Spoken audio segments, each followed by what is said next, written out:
Today we are going to see the animated summary of The Science of Getting Rich by Wallace Wattles. 1910.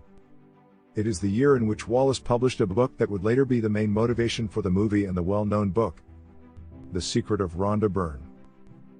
The book consists of 17 short chapters that explain how to overcome all kinds of conditioning, whether mental, social, health, etc., in order to achieve and attract wealth through creation and not competition. If we were to ask people, do you want to be rich? The vast majority would say, yes. But if we were to change that question a bit and ask, do you have a burning desire to be rich? Immediately, the vast majority would remain silent and would not know what to say. That happens because the majority of people in the world are so busy with their daily problems that they do not even stop for a moment to define what they want to do in their lives, and even less to think about whether they want to be rich. That desire for wealth is only awakened in 5% of the people, and it is a terrible thing for me to know that. Seeing so much abundance in this world, I can tell you for sure that this planet has so much abundance that there could be 10,000 times more wealthy than there are today, and there would still be abundance left over. Here are 3 key principles from this book that can help you accumulate wealth. Let's get started. Number 1. Thought is the starting point of all creation. Pretty simple, right? It goes something like this: your thoughts lead to your feelings. Your feelings lead to your actions, and your actions lead to your results. So there are thoughts, then feelings, then actions, and that equals results. You might be thinking, I've heard this before, but here's the point that many people miss. Examine this question: what thoughts are you carrying in your mind right now? Many people will say they understand this principle, but then turn a blind eye without realizing that they are holding their current results in their mind. If you want new results, you have to start by thinking them first. Start by choosing the thought or intention you want to hold in your mind. This intention should be tattooed in your subconscious mind. You can do this by using 5 minutes each day to affirm and believe that these new thoughts are possible. The thinking is the hardest work to do. But what does it really mean to hold a thought in your mind? It means to hold in your mind the results you desire, regardless of what aspects are indicating in your outer world right now. It means holding the thought of $10,000 in your bank account, even if you only have $10 right now, and you are deeply in debt. It means holding the thought of health and wellness when you are sick and in the hospital. Holding the thought of positive, loving relationships even when you are alone and lonely. This is not easy. It is the hardest work in the world at first, but with understanding and proper form, it can be done. Anyone can do this when they begin to work with the power of the mind. Principle number 2. How do riches come to you? This is the second principle of the science of getting rich. It is a great principle. In fact, it should be taught in schools and in jobs, because it has great importance in generating money. Pay attention. You must give to every man more than you receive from him. Wallace Wattles tells us the following: you cannot give to every man more in actual market value than you receive from him, but you can give him more value than the cash value of the thing he gives to you. Let me explain further. Here's the interesting thing about this principle. Let's say you have $100 to spend, but before you spend that money, you want to make sure that you're going to have a good return on your investment, that you're going to get more in return for the $100 that you'll give. So you'll probably spend that money with someone or on something only, and only if you get a ton of value in return. The same goes for how you make money. Let's say, for example, your employer or business pays you a salary of $50,000 a year. To receive that $50,000, you must provide more than that amount in value to your employer. If you provide less than that, then you will get paid less. How about if you want to make $100,000 a year, then you must provide more than. Here goes another way to think about this issue. The person paying you wants to get more in return for the money they pay you, because they want a good return on their investment in you. They won't give you more money than the use value you provide to them.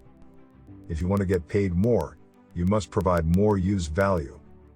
Do that, and the money will follow. You may be asking yourself, how can I increase my use value?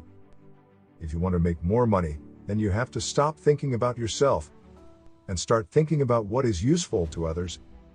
Start by thinking about the people you currently serve, customers of your employer or company, and think about how you can serve them better.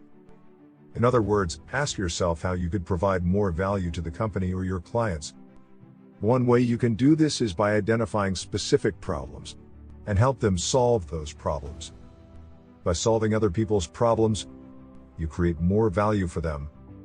In a job, it works the same way. The bigger the problems you solve for your employer, the more they will pay you.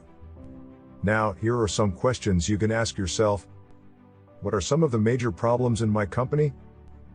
What problems is the boss or owner of my company having? How can I help him solve his problems? A better approach would be to ask your boss what the main problems are and how you can help. This will surprise you.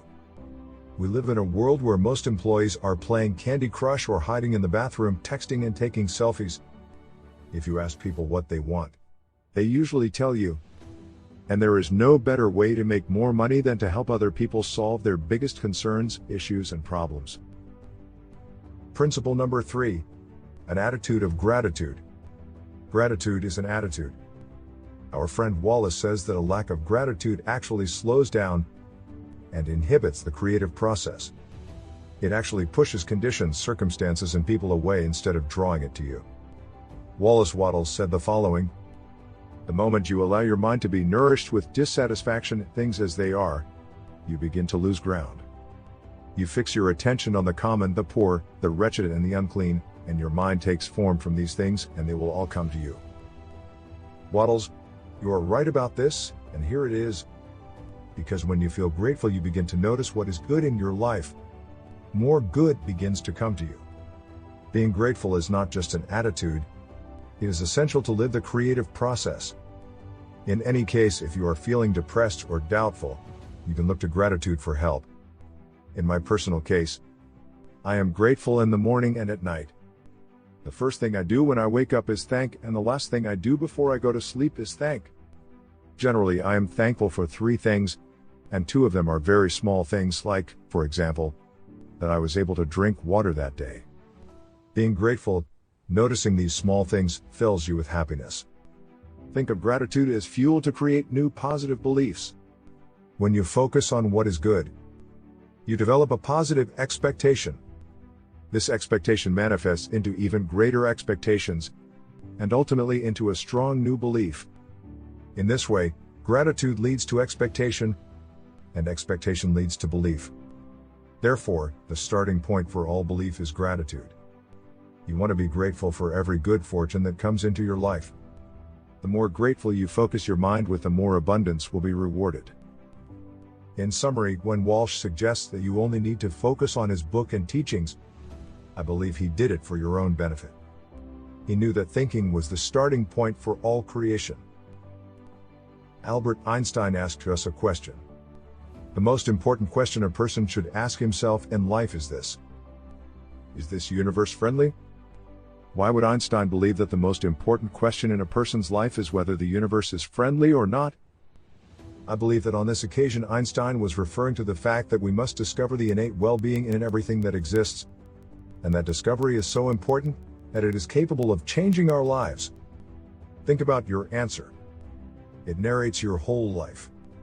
One belief brings an abundance of luck and prosperity. The other brings you a life of misery. And this is the animated summary and recommendation of the book, The Science of Getting Rich by Wallace Wattles. Share the video if you think the message can inspire others. And subscribe to the channel to see more videos like this. See you next week, and remember, smart work is the key to success.